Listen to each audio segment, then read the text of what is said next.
This is the November episode of Patreon Party People. To listen to the most recent episodes of Patreon Party People, visit patreon.com/blazehedgehog and pledge $1 or more.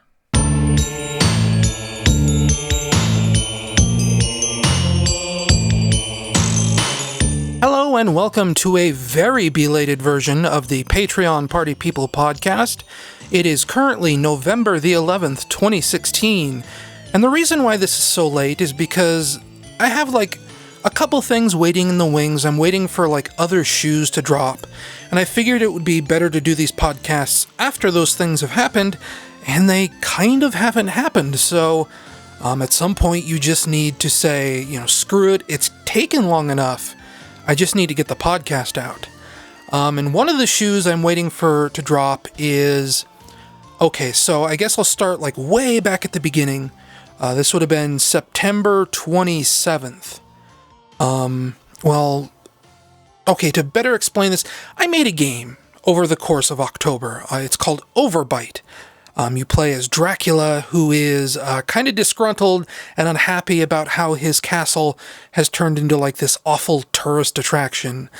People have started merchandising him, and there's he's all cutesy, you think of the Hotel Transylvania movies, and all these other things where Dracula is supposed to be this friendly guy. The game is about, what if the real Dracula woke back up and was ugh, what are you people doing? And, he goes on I hesitate to say a rampage, but it is a rampage. Of course it is.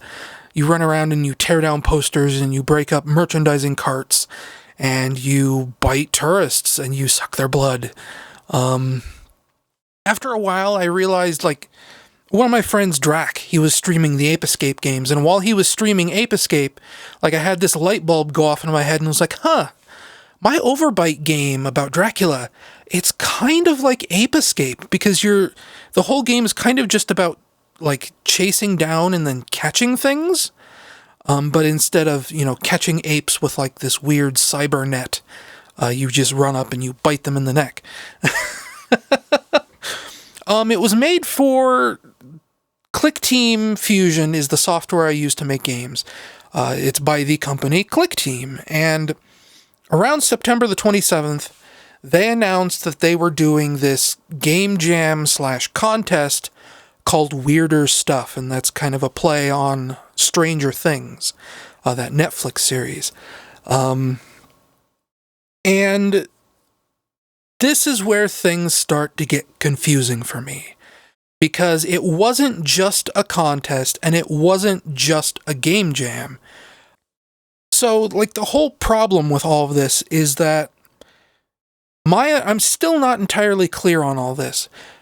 I think what happened is that Clickteam ran two separate game jams at the same time about the same theme, but they have different stipulations and deadlines and prizes. So it was really confusing to understand, which one you're submitting to, how to submit to it, everything else. Here, I'll just run through my notes here. Two simultaneous game jams. The first game jam was for only 2 days.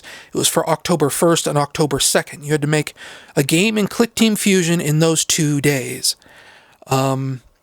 Which is weird on itself, because they're saying, the game jam starts on October 1st, but they announced the theme for the game jam on September 27th. That's 3 days before the game jam started. So you have to think that people who entered the game jam, instead of it just technically being a two-day game jam, that was probably actually more like 5 days, because there's no way nobody is not working on their game the moment they hear what the theme is. And then that theme also carried to the month-long contest, and the theme was supernatural. You had to make something about ghosts, or, just Halloween stuff, right? Monsters and whatever else. And the weird thing was, okay, so the page opened on September 27th. I swear that at some point in the month, the rules changed and the prizes changed. Because all this also tied into Clickteam doing a Humble Bundle. the Clickteam weirder stuff, Humble Bundle, whatever, where they basically gave you everything from Clickteam Fusion for about $15. And normally on its own, what they would charge for it originally, that what the $15 on Humble Bundle got you was like $1,400 worth of software. So I ended up getting the entire complete suite of Clickteam Fusion stuff. I can now do like Android games, iOS games, Xbox One games, all of that. The developer version, which is normally like $600, I got that, all of it for $15, and that's actually pretty cool. But I think the original like prizes for the contest was like an Xbox One and $2,500. And then at some point in the middle of the month, that grand prize changed to an Xbox One and $250, with the added stipulation on the bottom that for every $100,000 made through the Clickteam Humble Bundle, that $250 would be increased.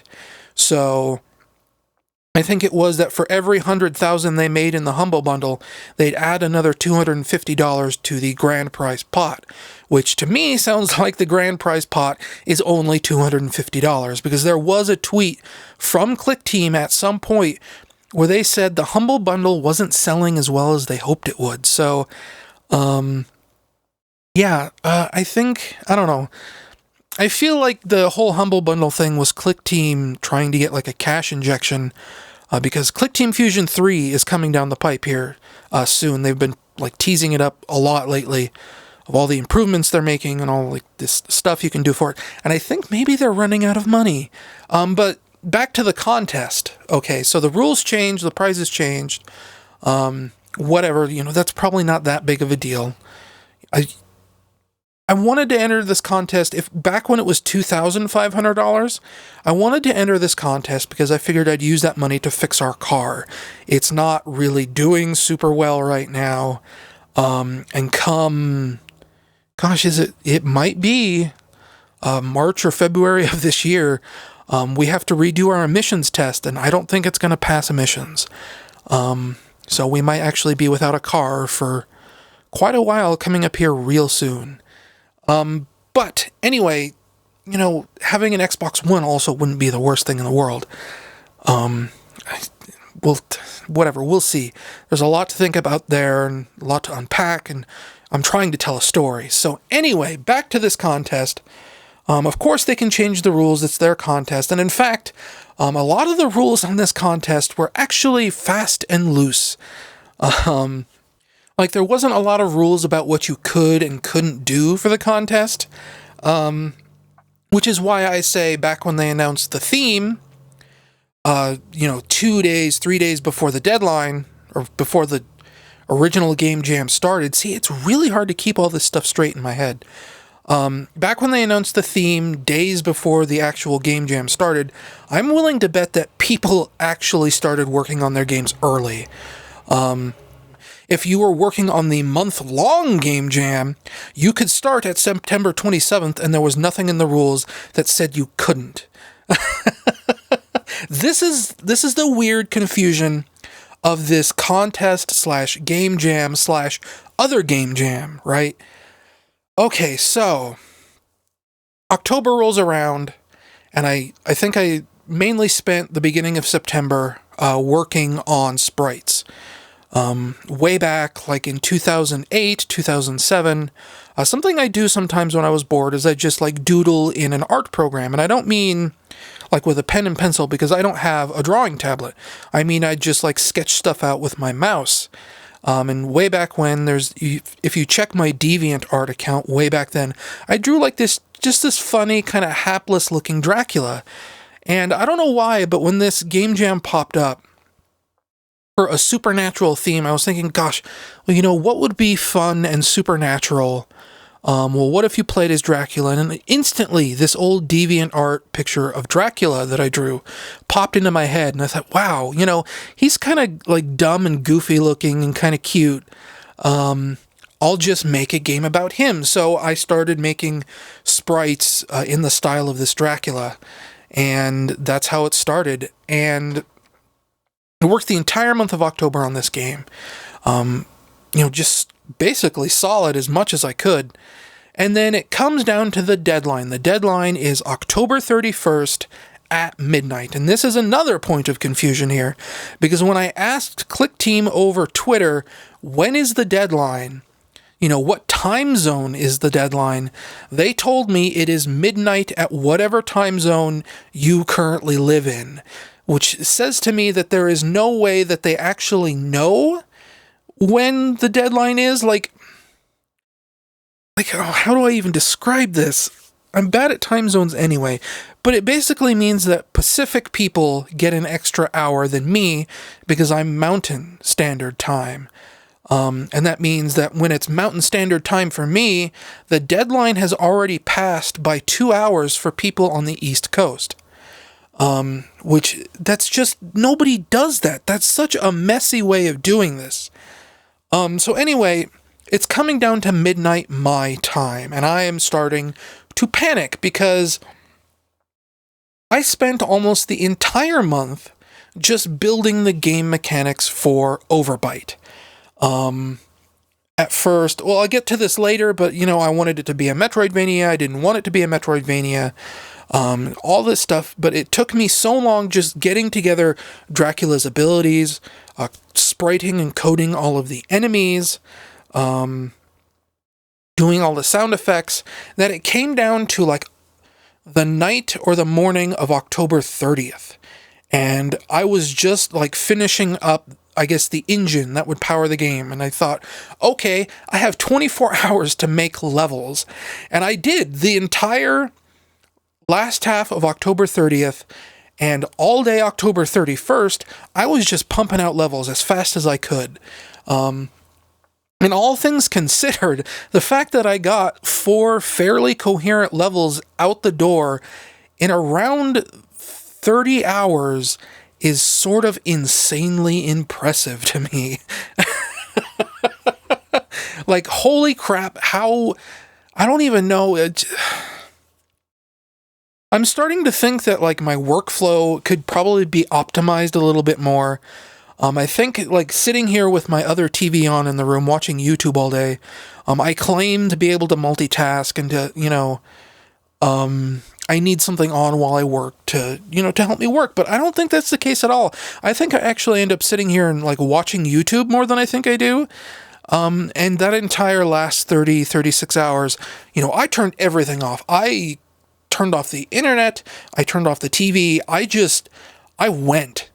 Nothing distracted me, except I took 45 minutes to carve my pumpkin because it was October 31st and I carved pumpkins on October 31st. It was 45 minutes. I figured I could spare it, even though it made me feel tremendously guilty. 45 minutes could have been who knows what in the game. But anyway, we're coming down to midnight. It is 11:50 my time, and I'm putting the finishing touches on the very last part of the 4th and unfortunately final level. I wanted 5 levels in the Game Jam version, but I only had time to make 4 levels. So I've got about 10 minutes left, and the rules, one of the rules somewhere at some point said you need to make an itch.io page for your game. I think this might have been for the 48-hour Game Jam, but I wasn't entirely clear. I just remembered that, okay, I read the rules 3.5 weeks ago that said make an itch.io page for your game. So 10 minutes before the deadline, I go and I make the page, I put the text in, and think, okay, it's all ready to go. All I have to do is upload it now. So, now it's 3 minutes before the end. I've made the itch.io page. I'm uploading the game. It gets uploaded, and I think, okay, I have seconds now, literally seconds, to submit this to the Clickteam Game Jam website. And I can't find the submission form. Because I don't know why. It just was gone. I bookmarked the page, and apparently I bookmarked the page for the 48-hour Game Jam instead of the month-long Game Jam. So I'm trying to find the submission form on the 48-hour Game Jam website, and it's not there because that Game Jam ended, 27 days ago. So I ended up having to go to Google and punch in Clickteam weirder stuff jam into Google, and I finally find the submission form, and I get to the submission form, and what I'm originally thinking this submission form will be is just me pasting in my itch.io URL, and it's not. Instead, it is a completely different submission form that is almost exactly like the itch.io, whatever, submission form, but now everything is completely different. I have to rewrite a new description. I have to complete, okay, so itch.io requires you to make a cover image for your game, right? It is a very specific resolution. It is 315 by 250. And when I get to the Clickteam submission form, now they want a cover image of 452 by 310, which is bigger than what itch.io wants. And the Clickteam page specifically says the image resolution has to match exactly or you will be disqualified. And by now, it is like a minute past midnight, and I am just losing my mind. I have been so stressed out for so long, and I get it all typed up. It's like 5 minutes after midnight, and I hit submit. Right? And I think, okay, well, whatever. It's close enough. It's not midnight Pacific yet. Maybe it'll be fine. And it comes up with a page, and it says, your submission must be moderated before it will appear in the feed. And now here's the next point of confusion. Before it will appear in the feed. The feed it's talking about is for the 48-hour Game Jam that ended on October 2nd. So I'm sitting here thinking, okay, well, if it shows up in the feed, then I'll be fine. It never shows up in the feed because that Game Jam ended 27 days ago at this point. 28 days ago, 29 almost. And I can't describe to you how much I was freaking out about this. And then the worst thing happens. After I get it all uploaded and submitted, and I think, okay, well, the game is done. I'll just throw the itch.io link out there on social media, and my friends can download the game. And once I do that, now bug reports start coming in, things that I forgot to do, and I just turn into this vegetable. I talked about when I finished my big video about fixing Sonic or whatever, about the feeling of being done with a project that big, that has occupied your thoughts and your creativity for months and almost a year in that Sonic video's case. And it's the same feeling here. I was so focused on finishing this version of OverBite. And now that I'm done, it's this tremendous release, this weight off my shoulders. But now all the bug reports are coming in. And instead of being like this release, it's like this crushing defeat. It's like I turned into this zombie. I couldn't think. I couldn't do anything. I just sat there for almost an hour, 45 minutes, just being what is going on? Thankfully, there is a silver lining to all of this.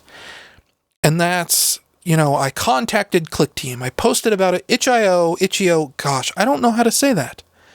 I say it different every single time. I know in my head I say itch.io, but then I say it out loud.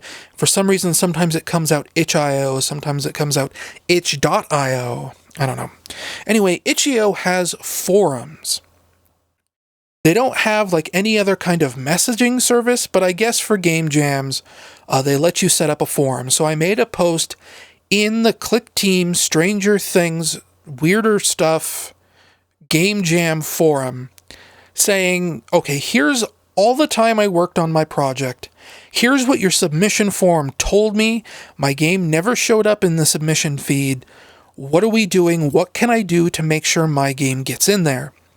And Clickteam said, okay, send us a private message and we'll figure it out. Next point of confusion. itch.io has no private messaging service. They have forums, but you cannot directly contact any of the users on that website. At best, you can have a discuss, like a commenting system on your game page, and that's it. So there's no actual way to contact Clickteam about this, but eventually, I think I tweeted directly at them a link to the forum topic. I said, okay, there's no way to private message you. What are we doing? And they said, okay, we'll follow you on Twitter. We can exchange direct messages through Twitter. And we did. And they let me submit my game through this weird, submission process. And now it's in there, hopefully. I say hopefully because the month-long Game Jam contest winners were supposed to be announced by now. And it is currently November the 11th. And I think they tweeted on November the 2nd that the results would be posted tomorrow, as in November the 3rd. And it is November the 11th. So that is, 8 days with nothing to talk about? I think they tweeted a couple days ago that they are waiting for one more entry. I don't know what that means. I don't know why they're waiting so long. I'm thankful that they let me submit my game on November the 2nd. But, if it's November the 10th, November the 11th, and they're still waiting on one more entry, I don't know what's going on over there. That company... I try and give them the benefit of the doubt because I've used Clickteam software for so long, but some of what they do makes them look either clueless or poorly managed, let's say. Clumsy is probably the polite word to use about the way Clickteam manages their business. So, we'll see what happens with regards to that contest. Who knows? I could be recording this right now and maybe they tweeted out the contest winner. I don't know. We'll check after this podcast is done recording. But yeah, all that stuff, waiting for the contest results, that's one of the reasons why I didn't record this podcast on November 3rd when I wanted to, because I thought, okay, contest results are soon. I'll just wait until the contest is over, and then I can talk about it on the podcast. And now here we are, November 11th. The other reason I held off on recording this podcast is because after I got all this all sorted out, I thought, okay, well, I'm most of the way done with the 4 levels. Well, I am all the way done on the 4 levels I planned for OverBite. But there is one 5th level that I had planned on making as part of the Game Jam deadline. There's already the abilities in there for that 5th level. All the gameplay stuff is already in place. I should do one more last version of this Game Jam version of OverBite. Just release it on my itch.io page as the complete Game Jam version, even if it's the one that isn't being submitted to the contest. So for the last week, that's what I've been working on. I've been hammering out a lot of different bugs. I've been polishing the game a lot more. I've added a couple new features, and there will be the 5th and final planned level. And that's almost done. I could probably be finishing and uploading it right now if I wasn't recording this podcast. All that's really left for me to do is to finish up the credit sequence. And that's kind of it. I mean, there's one more secret I want to hide in the game, and I'm debating on whether or not I even want to hide it in the game. I'm not going to tell you about what the secret is here, because you'll just have to figure it out for yourself.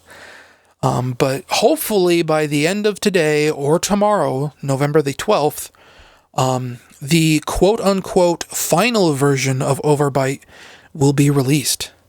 After that, who knows what the future of OverBite is? Because, I planned all this stuff out for the Game Jam version, but then on top of that, as I've been working on OverBite, I've been coming up with more ideas on, things to extend beyond just the 5 levels I wanted to make for this Game Jam. I wanted multiple environment types. I wanted, there's a bunch more enemy types I've come up with. Things like that, are sitting in a design document somewhere and are things that I could do to extend the length of this game to make it more of a full-length game. And at the end of this last version of OverBite, there will be like a link at the end. It'll say, do you want Dracula to return yet again? Then consider paying for this game, because I'm still going to release it as pay what you want. But there will be a link at the end of the OverBite. I guess if you want to call this a demo, maybe it'll be a demo that says, pay for the game if you want more. And the general plan was, if I won the $250, the current grand prize pot of $250, if I won that, then I would use that $250 to buy a Steam Greenlight registration, which is $100. And if, see if I can get OverBite up on Steam. I've also toyed with I have a working prototype now. I could do a Kickstarter, but Kickstarter is kind of falling out of favor these days. See friends talking about prepping a Kickstarter for, I have a friend, if you know who Kevin Snow is, he did some visual novels. He did the Matul Remrit. I don't know if I'm saying that right. The Dwarf Fortress. It's kind of like a Let's Play, but it's more than that. It's all this art and music and everything. It's really cool. He also did, I'm blanking on the game he did after Matul Remrit. The Domovoi was about this Russian folklore, and the story changes.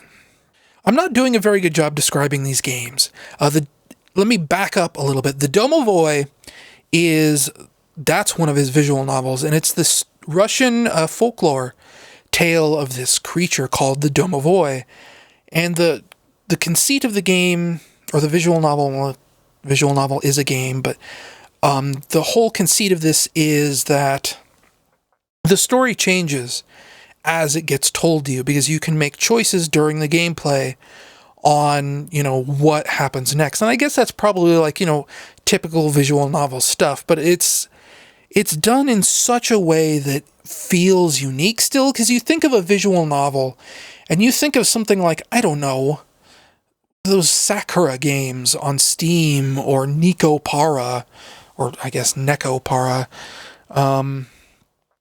anime games. That's what you think of when you think of a visual novel. And the Domovoi is a lot darker.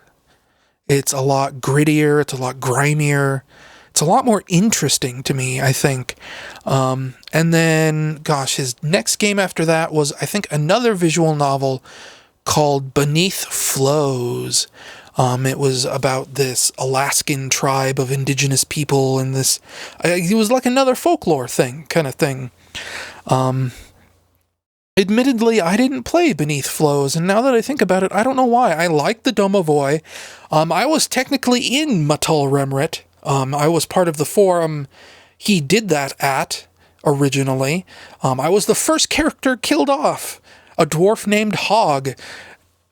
And then after Beneath Flows, of course, he's doing Southern Monsters, which is another visual novel.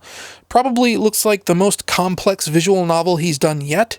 It's looking almost more like an adventure game. There's an inventory, and there's all these locations. It's about, a guy living in southern Arkansas, and he's crippled. He's like this disabled guy, and he's looking for Bigfoot. He posts on Bigfoot forums. And it's all about that, and it looks really cool. I know the artists that are working on it. It's just, I can't wait for it, actually. Of all his games, all of his, I guess it's the alt games scene now, of all the stuff he's made, I feel like Southern Monsters is the most right up my alley, because, I liked cryptozoology kind of things, and, I know he's, I guess, spoiled some of it, maybe? And I know that there are things about it that I'm probably not going to entirely agree with, but, it'll probably still be a really interesting story, because he's such a good storyteller. But wow, that was a tangent, wasn't it? What was it? What even got me onto there? Oh, the Kickstarter thing, right. Kevin Snow is planning a Kickstarter for Southern Monsters. And so, it's been like a point of discussion between my group of friends about, the viability of a Kickstarter.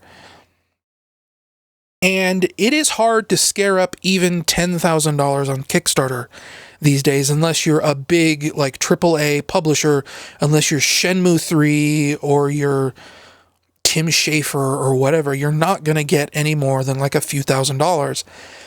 So the idea, like, I could still use a few $1,000s to make OverBite a better game, but as far as going further than that, like having grander plans than like $1,500 on Kickstarter, I don't think that would be worth my time. I don't know what I could offer for a Kickstarter like that. So I don't know. It's one of those things that's still rattling around in my head. I haven't completely sworn it off, but I don't think I'm going to do a Kickstarter for OverBite. Instead, it's just going to be that link at the end of the demo where it says, if you want to see more OverBite, pay for it on itch.io. Itch.io. Sheesh. And that's also because, like, the reason I'm putting the link at the end of the demo is because I don't think I'm going to win this Game Jam contest. Clickteam put up, like, a list of all the current entries they have on their Click store or whatever.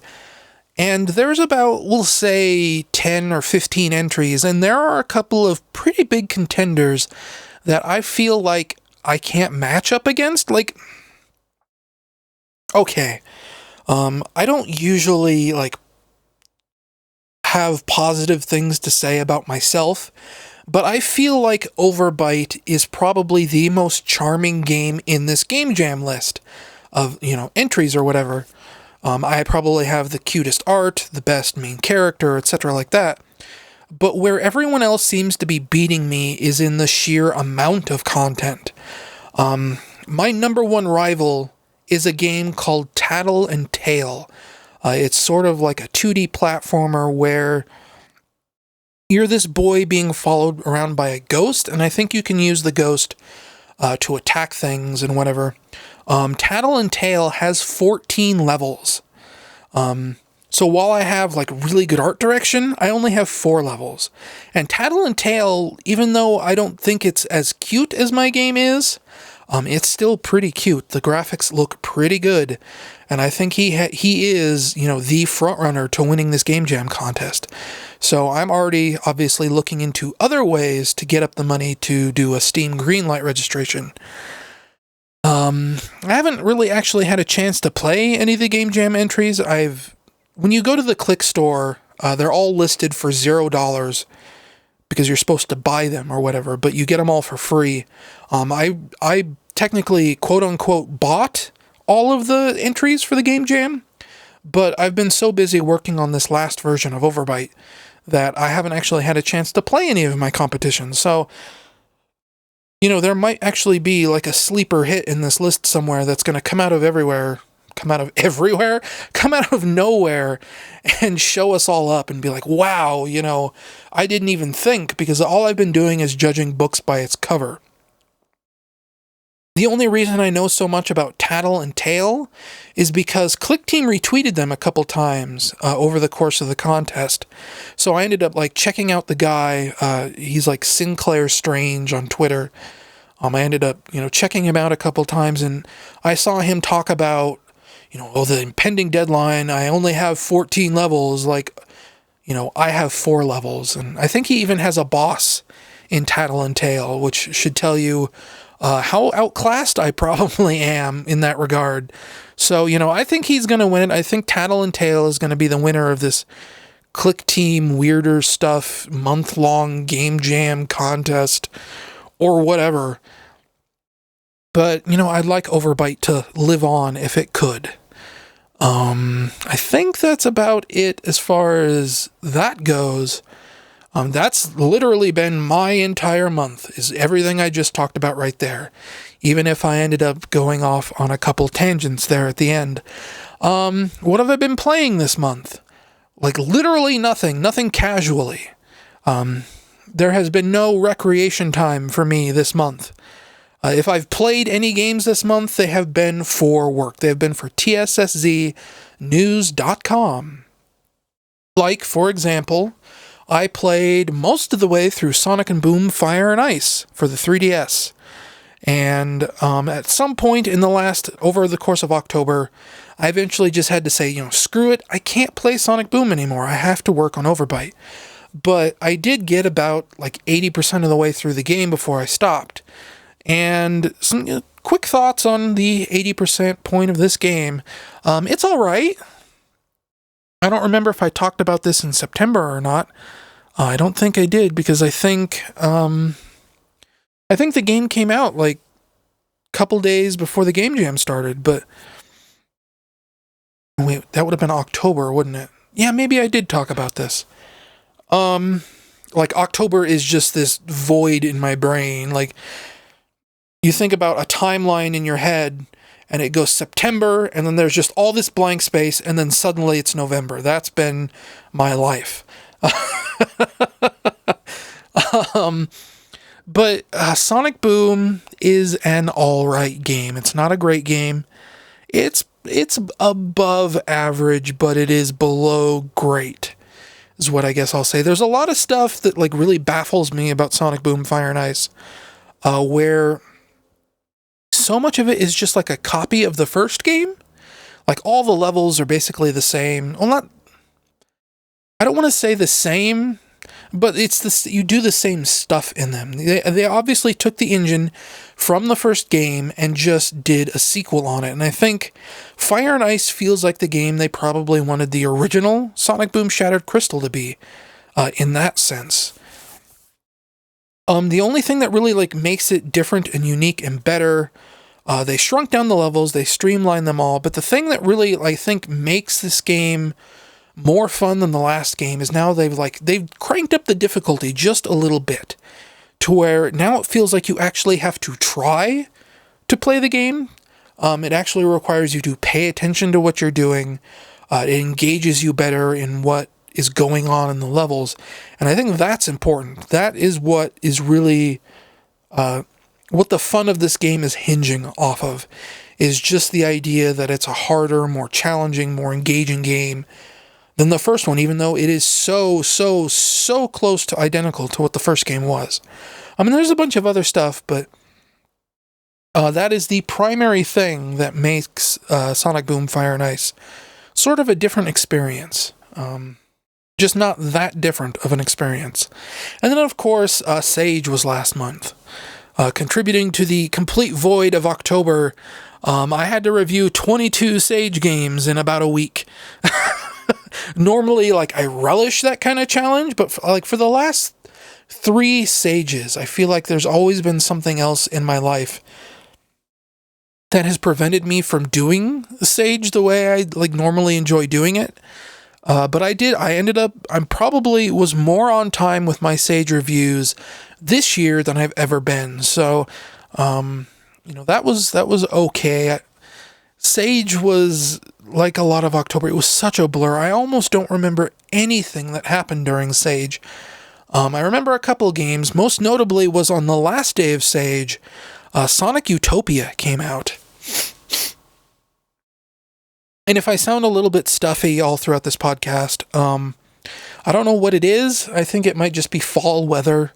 But I've had like a weird stuffy nose today, and there's not a lot I can do about it. Like, I've blown my nose and whatever else. But Sonic Utopia, by, Murasaki Fox and Mr. Lange. I think there's probably other people in there too. Teapot is a Sonic fan gaming community member who's worked on this game. It's a Unity Sonic fan game. I really released a video for it on my YouTube channel last month. I almost said this month. And it's actually, even though it's just plain vanilla gameplay footage, it's up to 65,000 views, which is sort of crazy to me. I don't understand any of this, but the initial thing about Sonic Utopia is that I was skeptical on whether or not I would enjoy it, and then the more I ended up playing it, I think one of the very first things I did after I finished OverBite on November the 2nd is I just loaded up Sonic Utopia, and I ended up just running around it for 2 hours doing nothing, just trying to see if I can collect all the rings and destroy all the enemies and just do everything. And that's actually a lot harder than you'd think it would be.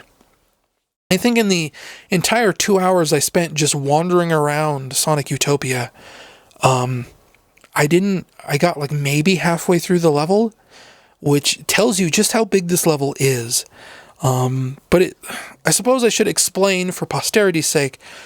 Sonic Utopia is a Unity-made 3D Sonic fan game that tries to adapt 2D Sonic gameplay into 3D while also not entirely ignoring the advancements made in 3D Sonic games. The entire point is, I think, the end goal that a lot of Sonic fans want out of a 3D Sonic game is a Sonic game that plays like the intro to Sonic CD. And I think somebody once said that Sonic Utopia gets us closer to that ideal than any other Sonic game ever made. And, initially I wouldn't have agreed with that, but the more I play it, the more I warm up to it, the more, maybe that's not entirely incorrect. But for as much as I do genuinely love Sonic Utopia, I still don't think it's my ideal Sonic game. I still think I have a picture in my head of something that I'd rather play that isn't Sonic Utopia. Sonic Utopia is good. It's great. It's probably the best foot forward I've seen of a 3D Sonic game. I'm going to go that far out on a limb and say this, but I still think there is a level above that could be achieved with the right ideas, which is basically just me saying that, it's not the thing that I described in my Fixing Sonic video. So, whatever. I probably shouldn't have done a fart noise into the microphone. And, in general, I need to go back and play all the Sage entries I missed. Because even though I played 22 games for Sage, there was like 40-something there, and I downloaded all the ones that looked interesting, like Spark the Electric Jester and Sonic Incursion and everything. But as of yet, I have yet to play them, so I guess we'll see what happens there eventually. And I guess that's also technically it. That's all I've done this month was OverBite and to play a little bit of Sonic Boom Fire and Ice and those Sage games, and that's it. That's been my October. Coming up on the channel eventually, coming up in my life, we have the written Sonic Boom review coming soon, I guess. I don't know. I still need to... As of writing this, I am on the last boss of Sonic Boom Fire and Ice. It's not a great final boss, but I'll try and power through that eventually. Get that review written up sometime soon. And then I guess I need to start thinking about what's next for my YouTube channel. At work, like a couple months ago, I started writing a Better Late Than Never video for Nights into Dreams, because I think this year is the 15th anniversary.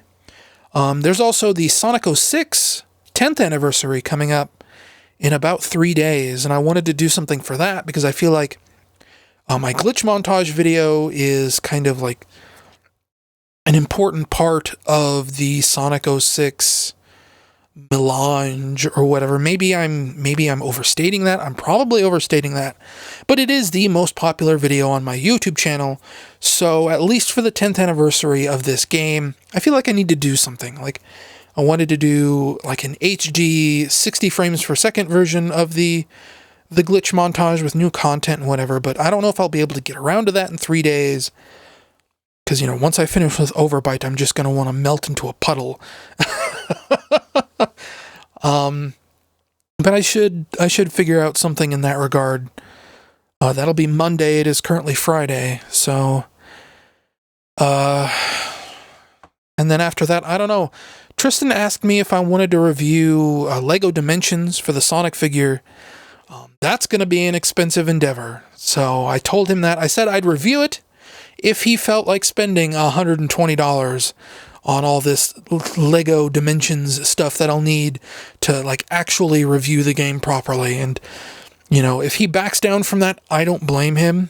I like the idea of paying $80 for a starter kit, $25 for a level pack, and then, I don't know, like $15 for a fun pack on top of that. No, Definitely not. Never. Not even once. Lego Dimensions is too expensive for anyone. Yeah, that's it. That's just a whole month of OverBite for me. I never, something I wrote in my notes way back when and I skipped over it. I actually did the math on how long it took me to work on OverBite. Because I mentioned the Humble Bundle earlier, right? Which meant that now I own Clickteam Fusion on Steam. So starting with OverBite, what I ended up doing is using the Steam version exclusively. So that means that we can track exactly how long I've worked on OverBite. And it came out to, on November the 1st, 322 hours, which, if you do a little bit of math, if you figure I worked on the game 33 days from September 27th or 28th to October 31st, the total amount of time I worked on OverBite comes out to almost 10 hours a day, 7 days a week, for 33 days straight. And that's on top of the Sage reviews. I house sat for my cousin earlier this month, and I worked part-time at a thrift store. So, there's a reason why October is just this void of nothing in my brain. And it's because, I ate, breathed, and slept this game, this one game. Oh, man. And looking on Steam now, in that week and a half since I finished the Game Jam version of OverBite, that number is now up to 452 hours of work on OverBite. Whew. I had so many plans for Halloween, and I didn't do any of them. I was building a list of movies I wanted to watch. I wanted to rewatch Beetlejuice. I wanted to rewatch the original Ghostbusters. I wanted to rewatch Killer Clowns from Outer Space. I wanted to rewatch John Carpenter's Halloween. There was games I wanted to play. I wanted to play Fear 2. I wanted to play, gosh, what did I want to play? Now I'm looking on Steam real quick. I'm Scared I wanted to play because I bought that. Doom 3 I wanted to play that because I played Doom 3, the special modded version. I wanted to play Devil Daggers for Halloween because I own that now. And I didn't get to do any of that. I didn't have a Halloween. I just worked on OverBite. But it's cool. I got a game out there. That's something to be proud of, and I am very proud of OverBite. So I'm going to go now. I'm going to go finish up this last version of OverBite and get it out the door, hopefully by the time this podcast goes up for you guys. Or I'll probably do the podcast first. Because, I have to do Levelator, I have to do a little bit of editing, to put the music in, etc. This podcast will go up before OverBite. But hopefully by sometime this evening or tomorrow morning, OverBite will have 5 levels and a score attack mode and a bunch of other stuff that I meant to finish for the Game Jam and didn't. So stay tuned to that, stay tuned to my YouTube channel, stay tuned to my blog, stay tuned to me in general, I guess. Thank you all for supporting me, and I will see you next month.